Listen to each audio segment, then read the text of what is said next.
वहाँ से हिसाब लगा लेंगे। 5-5 6-6 साल रिलेशन चल रहा है, ठीक है, वादे, ठीक है भाई शादी करेंगे, हो जाएगी, नहीं होगी, ठीक है, एक टाइम ऐसा आता है, ये तो कह लेना कि आप, अब जाहिर बात है आपने रब के हुक्म को झुटलाया है, ठीक है ना, तो आप कैसे सोच सकते हैं कि आपको फ़ायदा होगा? आपने कैसे सोच लिया कि आपको फ़ायदा होगा? कोई फ़ायदा नहीं है, ठीक है। एंड टाइम पे आके जो है वो अगला बंदा या फिर अगली बंदी आपसे ये कह देती है कि मेरे तो पेरेंट्स ही नहीं मान रहे, ठीक है ना, या फिर भाई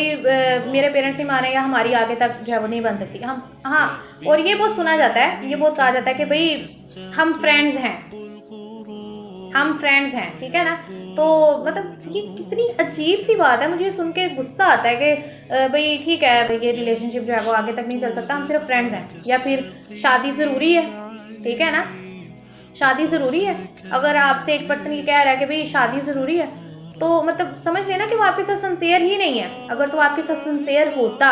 ठीक है ना, अगर वो आपसे कहता है कि वो आपसे जो है वो बड़ी सच्ची मोहब्बत करता है, वो आपके लिए चांद तारे तोड़ना चाहता है, तोड़ के ले आएगा, उसे को भाई चांद तारे नहीं तोड़ने, मुझे नहीं चाहिए चांद तारे, ठीक है ना। तुम सिर्फ अपने घर वालों के हाथ जो है वो रिश्ता भेजो और निकाह करो, ठीक है ना, जो हलाल वे में है, जिसका अल्लाह ने हुक्म दिया है, ठीक है। वो उस तरफ आ नहीं रहा, चांद तारे वो तोड़ के खाक लाएगा, बिल्कुल भी ऐसा नहीं होता, ठीक है। तो गर्ल्स जो है ना, कह लें कि सबसे ज़्यादा जो लॉस होता है ना वो गर्ल्स को ही होता है, ठीक है, गर्ल्स को ही लॉस होता है सबसे ज़्यादा। लेकिन अब तो जहाँ तक मुझे नज़र आ रहा है ना, ऐसा हो रहा है कि गर्ल्स भी ऐसा होता है कि मुझे ऐसे बिल्कुल मुझे नहीं पता कि मुझे ऐसा, अल्लाह पाक मुझे माफ़ करें,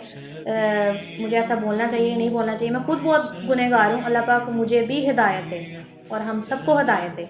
ठीक है। कि इवन के गर्ल्स भी कुछ तोहफे तोहफ़ के लिए, ठीक है, अपने जो है वो तोहफे तोहफ़ के लिए जो है वो अपना टाइम पास करने के लिए, ठीक है, एक आप किसी बंदे के इमोशन के साथ खेल रहे हो, ठीक है ना, तो ये बात आप देखो ना, आप एक बंदे को हर्ट करोगे तो आप इंसान, मतलब अगले बंदे, आप ये सोचते हो कि ठीक है वो अगला बंदा कर लेगा मैनेज, मैं तो साइड पे हो जाऊंगी या फिर मैं तो साइड पे हो जाऊंगा, तो ऐसे नहीं होता, ठीक है ना। आप किसी की ज़िंदगी के साथ खेल रहे हो, ठीक है, और आप बाद में कहोगे, मैं जो है वो बाद में कह दूंगा कि भाई मेरे पेरेंट्स नहीं माने, या फिर मैं बाद में कह दूंगी कि मेरे तो पेरेंट्स नहीं मान रहे, ठीक है। तो आप किसी बंदे को हर्ट कर रहे हो, तो आपको ऐसा लगता है कि आपने अगर किसी बंदे को हर्ट किया है तो ऊपर बैठा हुआ अल्लाह आपको नहीं देख रहा, ठीक है। जब बात बात ख़त्म ही यहाँ पर हो जाती है कि हराम रिलेशनशिप से अल्लाह ने मना किया है, तो आप क्यों उस दलदल में घिर रहे हो,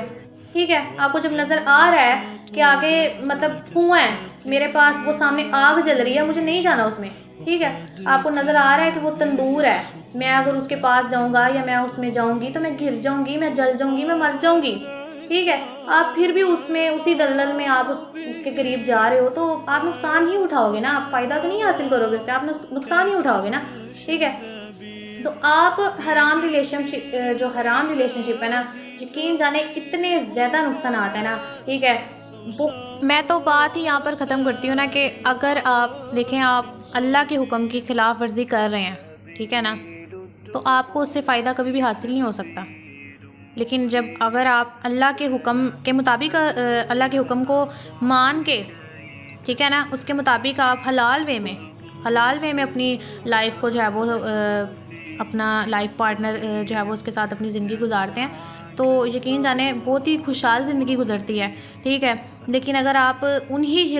जो है वो उन्हीं हराम रिलेशनशिप में जो है वो रहते हैं, तो यकीन जाने अपनी ज़िंदगी हम खुद बर्बाद कर रहे हैं, ठीक है ना।